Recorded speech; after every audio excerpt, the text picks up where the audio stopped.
Hello, everybody. Welcome to week 2 of 52 Things to Talk About. And today I wanted to talk about that feeling that you get when you have to go to the doctors. Um, I have had conversations about myself a lot with friends and family about that just anxiety that I never experienced before 6 years ago. And I don't think it's an anxiety that's ever fully going to go away. And I think that's okay as long as you don't let it take over. So, for example, um, going to the doctors never really worried me before I got sick. And now it is something I avoid doing so much. And that's bad. It's really bad. I go whenever I have to go, but I almost have this dread leading up to it. And I have a feeling that that's pretty common in just about any walk of life. People can sometimes be afraid of going to the doctors, but I think specifically looking at it when you've come from a cancer diagnosis, then yeah, it's pretty terrifying.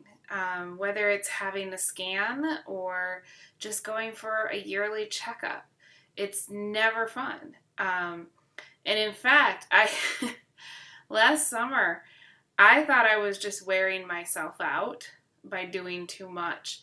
But when things actually calmed down, I realized I was exhausted so much more than I should have been. And I had to close my eyes for 5 minutes or something in the middle of the day, or I just couldn't make it through. And it was starting to affect every aspect of my life.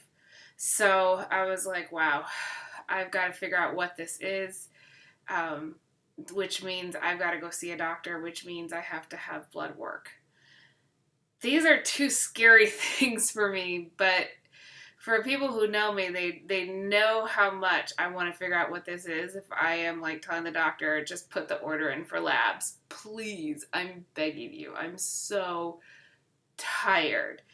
And I shouldn't be. I mean, this is the only symptom I have is I am tired. So I'm thinking, your iron is low, vitamin D is low. These are things that I had problems with when I had surgery and treatment. Is my iron was very, very low, obviously, and my D was actually incredibly low back then too.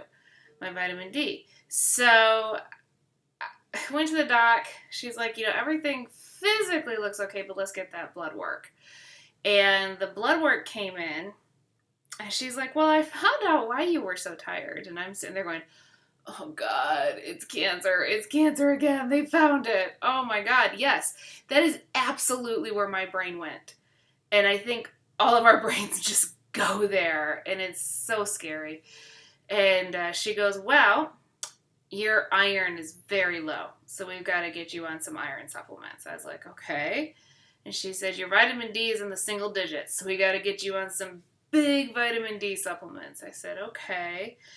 And she said, and you're hypothyroid, so we've got to get you on thyroid medication. And she's like, that can explain a lot of tired. That can also explain, because I said my heart sometimes feels like it's pumping really fast, even though it's not.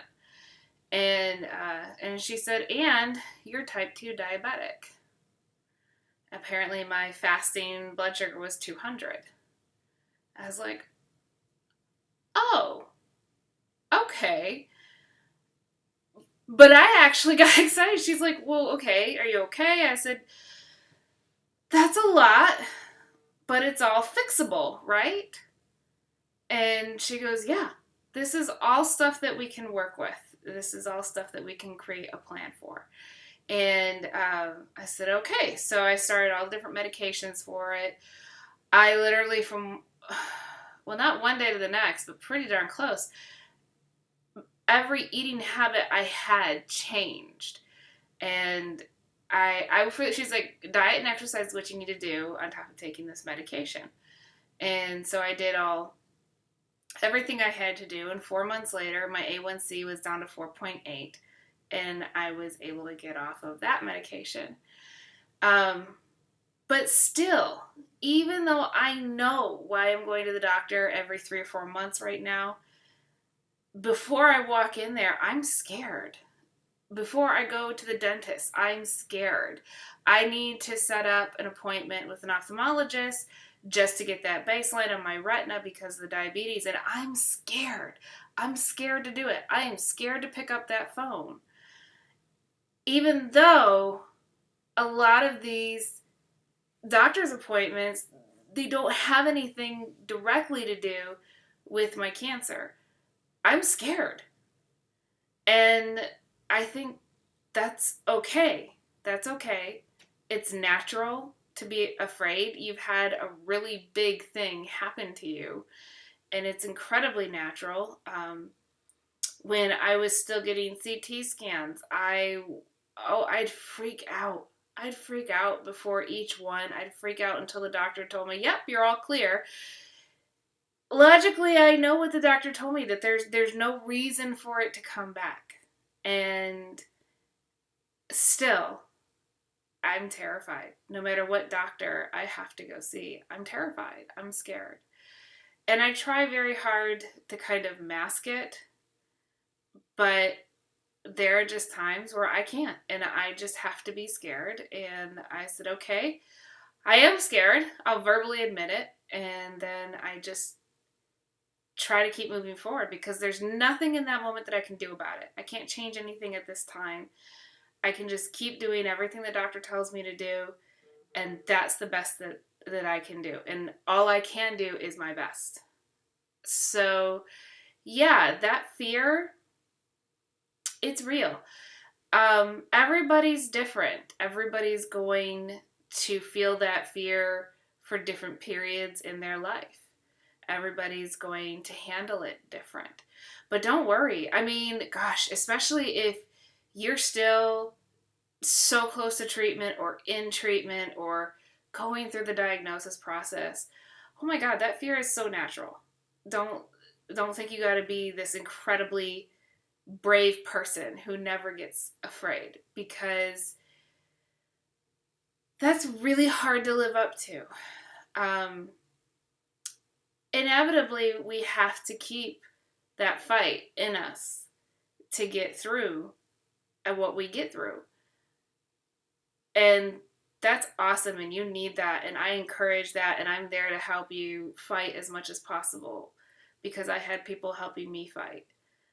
But that doesn't mean you don't get scared. And that's okay. It's okay to be scared. Just don't let it take over your life. Somehow talk to somebody about it. Talk to a counselor. Talk to anybody you feel comfortable talking to. And find ways that you can cope with that fear. Me, honestly, I tend to call my mom a lot, and I talk to her about it. And she's really great. She helps me push past that fear, which is incredibly just what I need at that moment. She doesn't tell me, "Oh, don't be afraid, it's not nothing." Because it was something when I didn't expect anything. And so no, she's not going to say, "Oh, it's nothing." She's going to say, "Okay, it's this, this, and this is what you're working on, and this is what the doctor is working on, so make a plan with the doctor. Write down your questions. Talk to the doctor about your questions. Come with a list." They like lists. And that helps me temper that fear that I feel. But yeah, it's so normal. It's so what everybody else is feeling too. Scan anxiety, scanxiety. I heard somebody call it once. Totally normal. That fear of walking in the doctor's office is totally normal. What isn't normal, or I don't even want to use that word, what isn't good is when you let that fear just rule your life and you don't go to the doctor. That is a fear that's not healthy. And I just encourage anybody who's feeling that fear, reach out to somebody. Reach out to somebody and say the words, "I'm afraid. I'm afraid." And maybe you're not looking for them to solve your problem. You're just looking for somebody to listen to your fears and say, that's legitimate. I get it. What you're feeling, it it's real.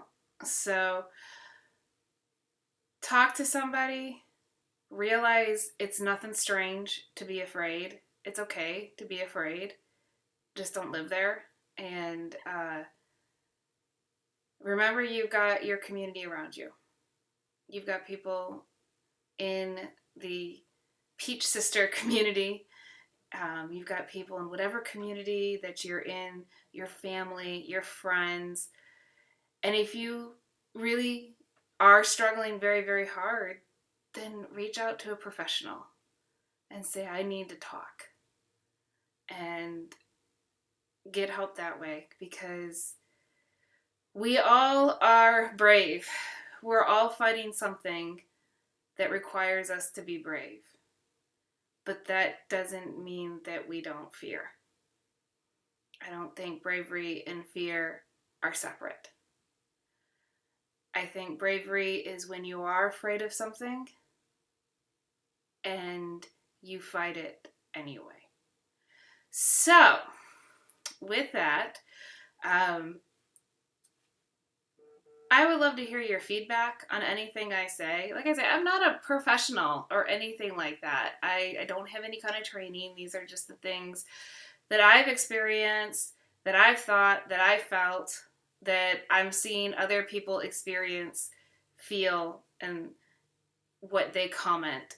And so I'd love to get your feedback. I love your thoughts. I'd love to start a conversation. That would be really awesome. So, everybody have a wonderful week. Oh, yes, and going back to last week, how we were talking about finding those things that make you smile, and I mentioned that I'd planted seeds. They're growing.